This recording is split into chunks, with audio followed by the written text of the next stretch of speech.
Shalom, selamat siang Bapak Ibu dan saudara-saudari yang setia mendengarkan live streaming dari Majelis Pendidikan Kristen Indonesia program Task Force Doa dan Konseling MPK yang berkolaborasi dengan Bara Digital Ministry. Pada siang hari ini kita sudah terhubung dan bersama dengan Bapak Dr. Randos Jopi J.A. Rory SHMH. Shalom Bapak. Shalom.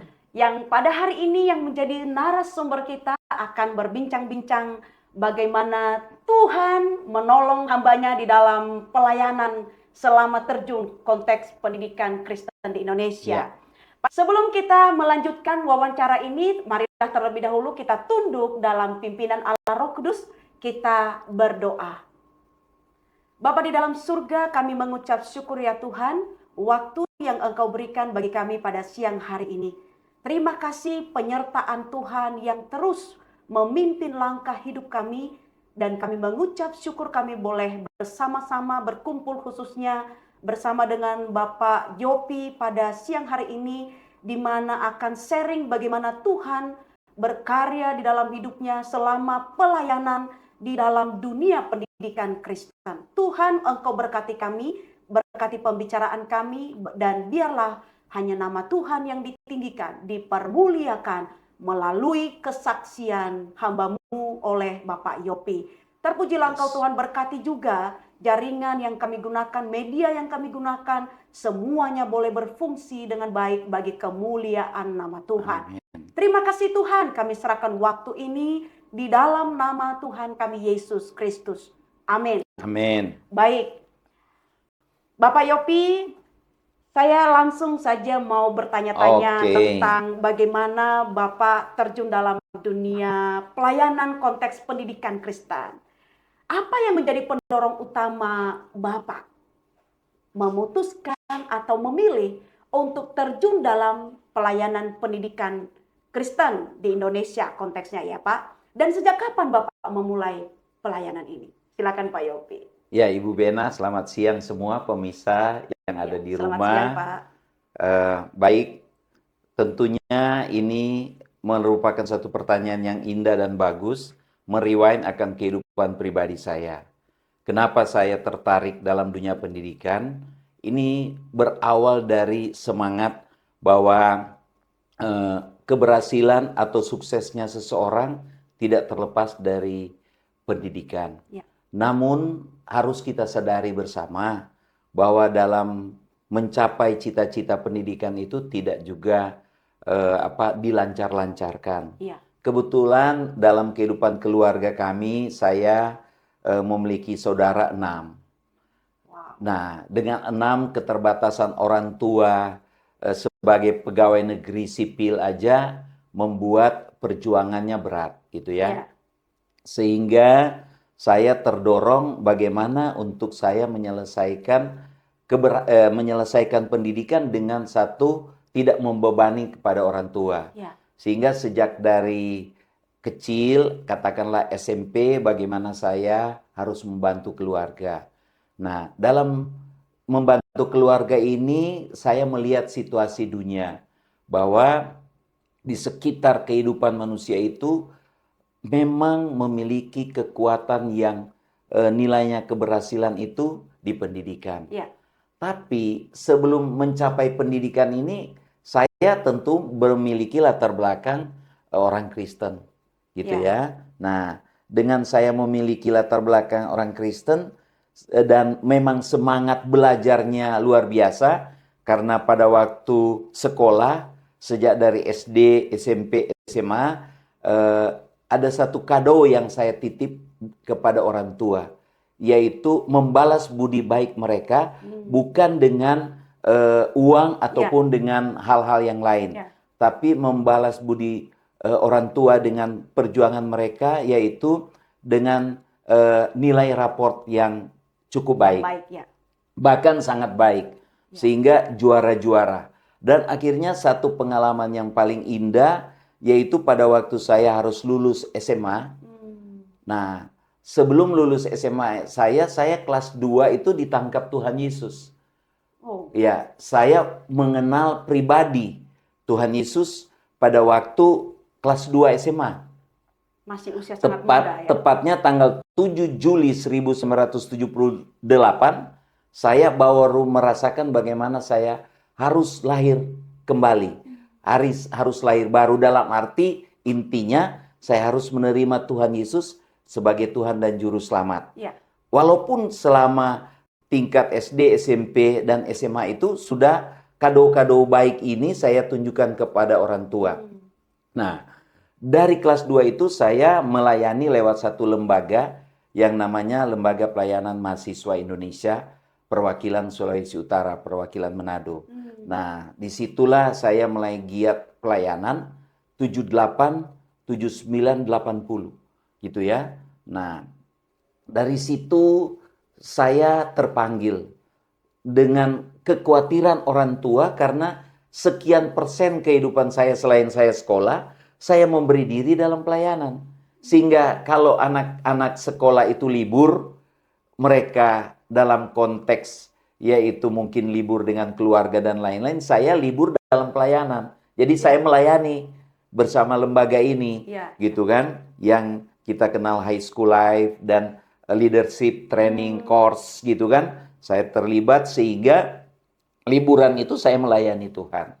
Nah, ada pengalaman yang terindah pada waktu orang tua saya itu dinas di luar kota untuk mencapai persyaratan dalam ASN. Kalau waktu itu kan pegawai negeri gitu kan. Dia harus naik pangkat kalau dia sekolah. Nah, sekolah bukan di Manado gitu kan. Harus tahun 79-80 itu di Makassar.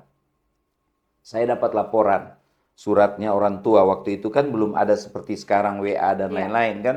Jadi surat, teguran keras gitu kan. Kamu mau sekolah atau mau berhenti karena dengar-dengar cuma melayani katanya. Saya bilang tenang aja. Dan saya buktikan pada waktu lulus SMA, orang tua saya menerima kado yang terindah. Yaitu dia menerima bersama dengan 10 besar teman-teman di SMA Negeri 2 Manado. Pada waktu itu saya juara 1 jurusan IPA dari 600 siswa. Jadi kalau dilihatnya juara 4 umum gitu kan, karena waktu sekolah itu kan ada peringkat yang terbaik biasanya jurusan IPA kan. Nah, saya memang jurusan IPA. Jadi jurusan juara 1, 2 umum, kemudian juara 1, 2, 3 IPA, IPS, dan bahasa. Saya juara 1 IPA. Jadi bisa melihat kado itu saya persembahkan bagi orang tua. Nah, sehingga saya terpicu untuk kegiatan. Nah, saya masuk melanjutkan sekolah, dan setelah melanjutkan sekolah harus putus pada semester 6 di Universitas Samratulangi, Fakultas Teknik. Kenapa begitu, Pak? Karena itu cerita juga, orang tua terbatas. Karena Universitas Samratulangi pada waktu itu jurusan kami harus studi di Bandung. Untuk melanjutkan semester selanjutnya harus di Bandung. Saya kehabisan ongkos. Nah, disitulah saya mulai mengenal dunia kerja. Nah, dunia kerja, tapi tetap melayani sampai sekarang ini, yang tentunya mau melihat bahwa memang salah satu keberhasilan dalam mencapai kehidupan itu tentunya dalam dunia pendidikan. Keterpanggilan saya di Majelis Pendidikan Kristen Indonesia ini, setahu saya ada kakak angkat saya, ya kan, kakak angkat saya, Bapak Jerry Sirait, beliau yang memperkenalkan lembaga ini gitu kepada saya, yang mungkin secara kebetulan ataupun satu kegiatan di gereja kami, dan beliau mengajak saya, sehingga sejak 2005 saya sudah mulai mengikuti kegiatan-kegiatan di Majelis Pendidikan Kristen Indonesia. Gitu. Sementara begitu yang bisa membuat Iya, iya. latar belakang Pak Yopi tertarik Wow, dalam dunia luar pendidikan. biasa. Dan saya juga sudah baca eh, story dari Pak Yopi ini bahwa Bapak juga sudah 3 kali periode ya di menjabat Majelis Pendidikan Kristen di Indonesia. Benar ya Pak ya? Iya, iya, benar Kalau tidak sekali. salah 2007 hingga 2016 periode Sekretaris umum, pertama iya. sekretaris umum, 2016 hingga 2021 sekretaris pengawas, benar Iya, ya Pak? iya, iya. Dan 2022 dan hingga nanti 2027 kembali lagi sekretaris umum. Ini yang Iya, ketiga kali ya Pak ya. iya, iya. Tuhan pakai kehidupan Pak Yopi. Baik, Bapak bisa dapat sharingkan hal yang paling menyentuh hati buat Bapak dalam menjalankan pelayanan ini di bidang pendidikan Kristen, khususnya terpanggil kembali di ketiga kali periode di Majelis Pendidikan Kristen Indonesia. Silakan Pak Ya, Yopi. terima kasih.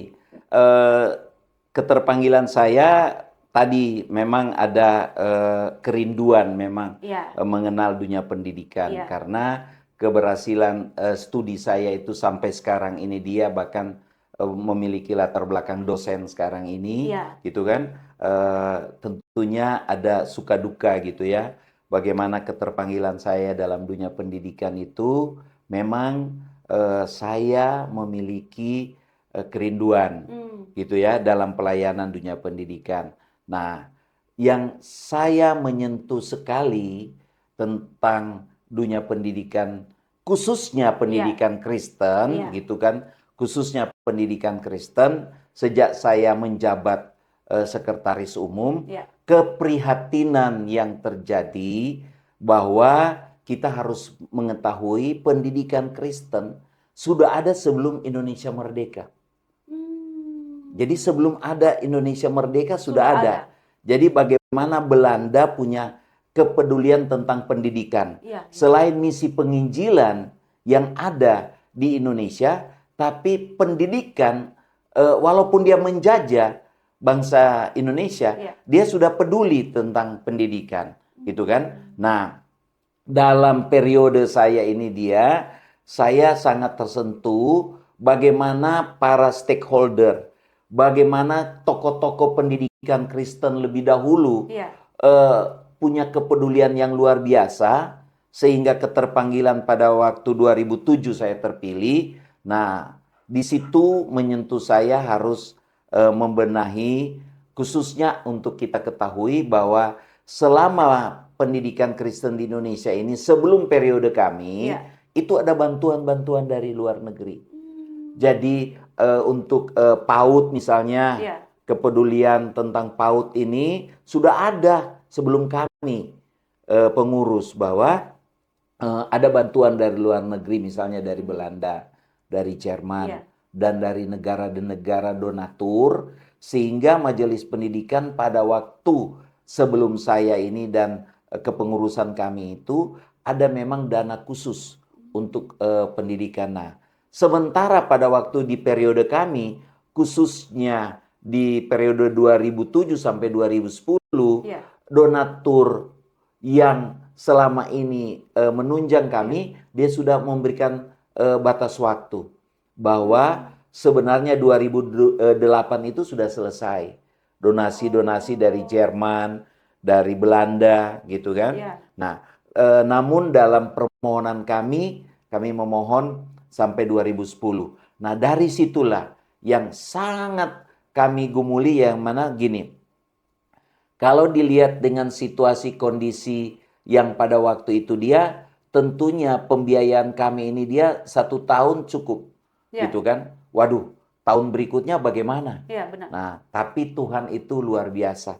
Itu yang kami mau melihat dengan usia yang ke-74 tahun, Ya. Majelis Pendidikan Kristen Indonesia dengan semangat kebersamaan Ya. dari pengurus saat ini, Benar. kita melihat bahwa MPK akhirnya mendapat tempat yang luar biasa Ya. di mata pendidikan secara nasional dan juga khususnya di pendidikan Kristen di Indonesia. Amin, amin. Itu. Ya. Mungkin gambaran umum yang saya bisa sampaikan. Oke, terima kasih banyak Bapak ya. Dan apa kira-kira momen yang sangat Bapak alami dan itu sesuatu momen yang terindah bagaimana intervensi Tuhan dalam hidup Bapak dalam pelayanan ini? tidak hanya di dalam dunia kependidikan khususnya di MPK selama menjabat di MPK. Ketika Bapak juga mengajar di sebuah universitas juga kan Bapak sebagai pengajar juga. Apa yang momen yang Bapak rasakan begitu indah, bagaimana intervensi Tuhan dalam hidup Bapak? Saya mengambil momen yang indah ini dia gini.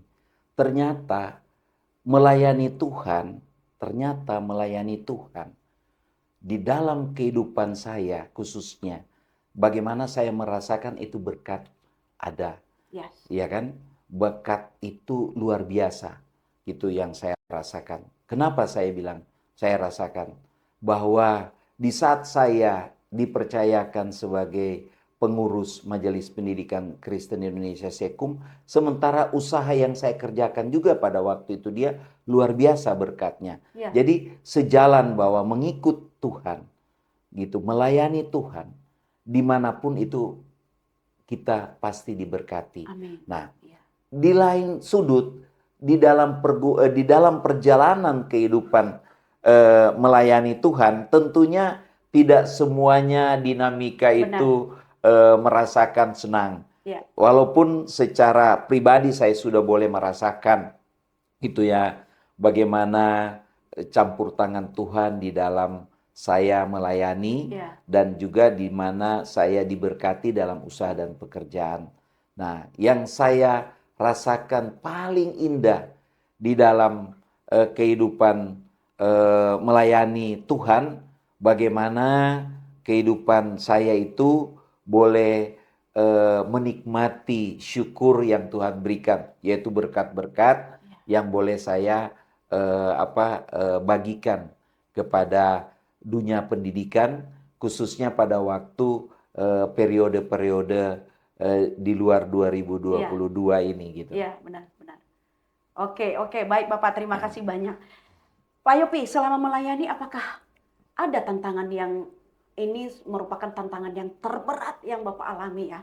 Dan apakah bagaimana Bapak merasakan bentuk penyertaan Tuhan dan nyata itu Bapak alami selama pelayanan khususnya dalam pendidikan Kristen? Ya, terima kasih. Kalau berbicara kehidupan pribadi kan begini. Kalau memang dalam suasana berkat itu melimpah, itu enak sekali ya. Iya. Ya, bahwa tapi bagaimana kita mau melihat kalau situasi kehidupan itu sedang diuji Tuhan, gitu kan?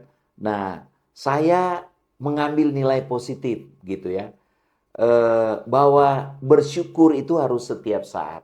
Amin. Gitu kan? Ya, bersyukur setiap saat. Kenapa saya bilang bahwa secara pribadi saya sudah boleh merasakan semua keindahan dalam kehidupan berjalan bersama Tuhan.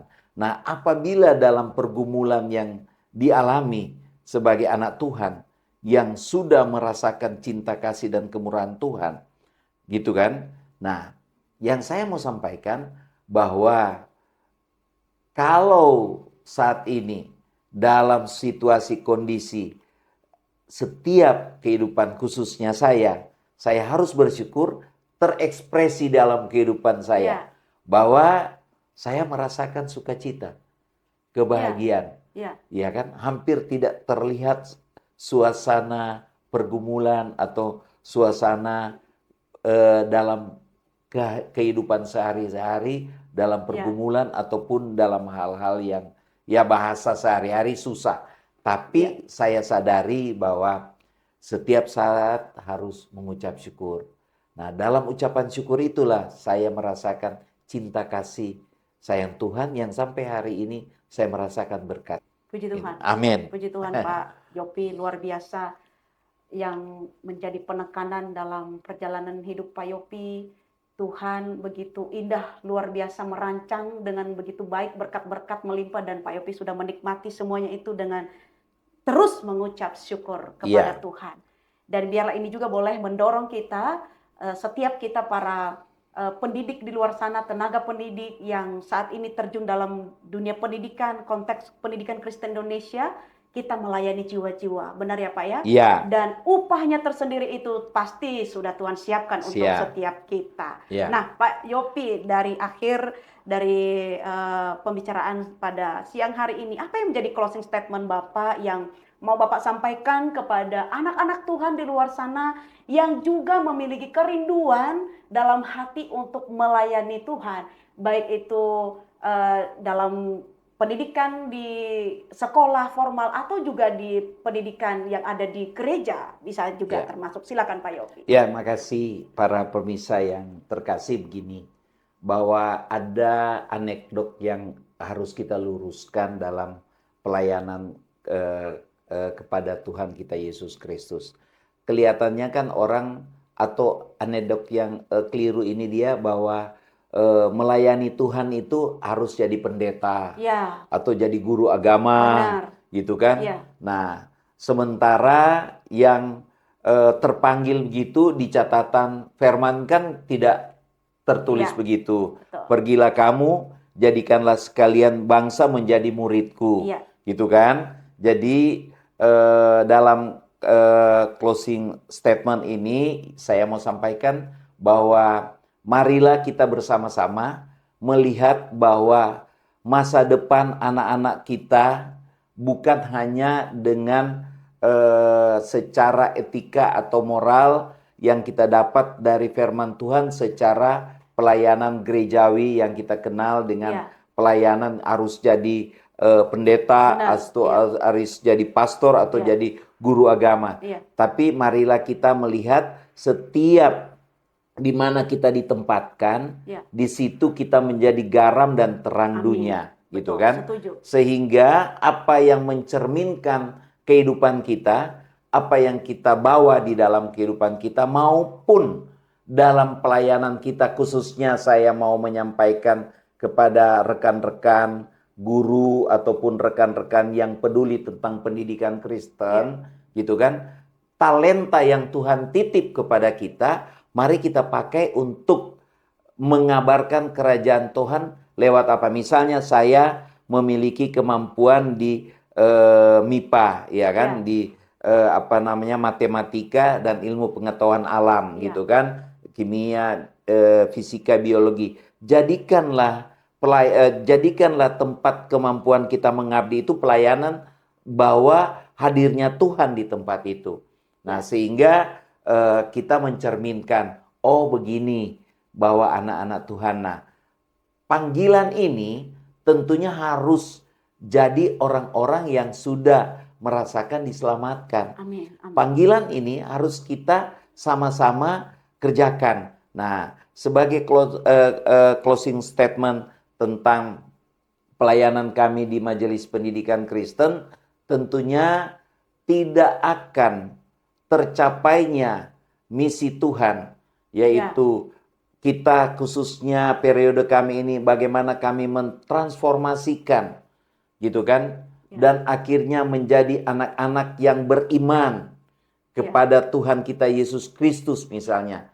Jadi kita transformasikan akan ilmu pengetahuan atau kemampuan yang Tuhan berikan kepada kita, sehingga tentunya anak-anak yang kita didik atau anak-anak yang memiliki masa depan yang gemilang ini mereka sudah selain terampil secara ilmu pengetahuan, tapi mereka juga takut akan Tuhan, menjadi bagian di dalam kehidupan sehari-hari. Demikian Ibu Ena. Terima kasih banyak Pak Yofi untuk sharingnya pada siang hari ini. Kepada Bapak Ibu yang mendengarkan kesaksian hidup Bapak Yofi, khususnya ketika terjun di dalam dunia pelayanan konteks pendidikan Kristen, dan saat ini beliau sedang menjabat periode yang ketiga Sekretaris Umum di MPK. Tuhan luar biasa memakai hambanya, lebih heran lagi ke depan, dan Tuhan memberkati keluarga